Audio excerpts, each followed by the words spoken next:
what happened to the Philadelphia Eagles. They were 10-1 of any season. 42-19. Yeah, really. 10-1, and then they won one of their final games. The rest of the regular season lost 32-9 in the playoffs at Tampa Bay. The floodgates opened when they lost at home to the 49ers, 42-19.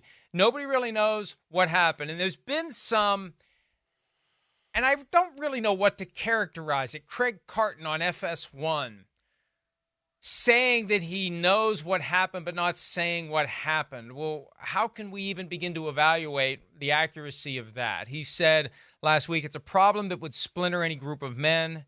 It's a real significant problem, and it cannot be fixed. I'm not going to tell you more than that. I know what the problem was. I know they're trying to fix it. I don't think it can be fixed. So it'll be interesting to see if a high-profile player is no longer with the Eagles. That's all we've got. And who knows how accurate that is? Who knows if it's even remotely accurate? A.J. Brown, star receiver, calling into WIP Sports Radio to give his side of it. Derek Gunn, who's covered the Eagles for years, said that it had something to do with Dom DeSandro not being on the sidelines to calm down Nick Sirianni during games. Remember, he got banished from the sidelines after getting into a little bit of a pushing and shoving match with Dre Greenlaw. So I don't know, but it's got to be. Peter, you're retired. You're the one who can help us, Peter King. You're our only hope. You're the one who can find this out. I don't know. No, listen, Mike, there's two things about the Eagles. And, A.J. Brown, good on you, man. Fantastic job calling into WIP and trying to explain as best you could, as I'm sure as much as you could say. I'm sure there are other things that deep down that nobody else knows. However, I just really appreciate what A.J. Brown did. That was pure class the whole way. But I will just say I disagree with one thing he said. He said, we were winning games, but we weren't playing great, or whatever that quote was that he said. Mike, how many games did Kansas City win this year where they weren't playing great? I saw one of them in person. Kansas City 21, Miami 14. They got nothing done on offense. They won because of a defensive touchdown, basically. And that's how they played a lot this year. The Kansas City Chiefs were not a powerhouse team. They're the 15th team in the league in scoring this year, for crying out loud, with the great Patrick Mahomes, with the Hall of Famer, Travis Kelce, and all that. But, see, that's the thing about football, that in my opinion, I think that A.J. Brown, look, who am I to say? He plays the game. But I think that's what he got wrong. In football, if you're truly a great team, you win games when you're not playing at your peak. You just do. And that's what the Philadelphia Eagles did this year. I mean, I think if you look at, they beat Buffalo 37-34. And that was really their last really great moment of the year. But how do you look at that game and say, well, we weren't playing that great, but we won? How do you look at the game where, they beat Dallas narrowly at home? And I'm sure A.J. Brown says, well, we only scored 28 points. But they still had enough to win.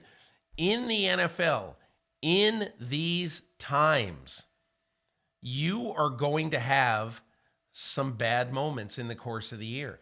You're going to be the San Francisco 49ers and score 17 points 3 games in a row and lose 3 games in a row. And you're going to be questioning everything about what you do. But the season is long. My problem with what happened in Philadelphia, and look, I really like Jalen Hurts.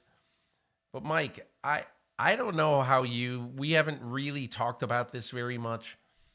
But Jalen Hurts was just like an island on the sidelines for so much of this season.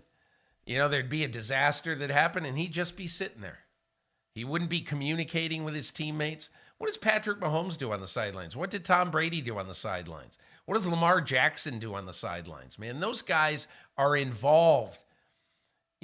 Listen, Jalen Hurts, I know he's a quiet guy, and he is. I get it. But he's got to start leading this team. That's what I think.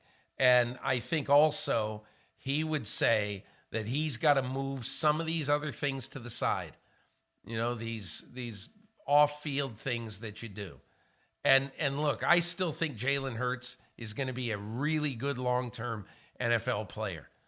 But he's got to get more involved with the full team right now.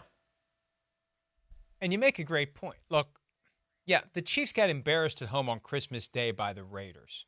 They had 2 regular season games left after that. The last one became irrelevant because they took care of business the following weekend and beat the Bengals. And then it was playoffs and all the records go out the window. It doesn't matter what you did. What matters is what you do. And the Eagles had that opportunity to hit a hard reset, and they still look sluggish and out of sync and disinterested and dysfunctional. Whatever it was, they weren't able to stop the bleeding. That's what makes it so intriguing and compelling to figure out what it was, because it wasn't just a short-term stuff happens. There was something that happened that kept them from ever getting back on the same page and turning it around like we saw. The 49ers got embarrassed at home on Christmas too by the Ravens.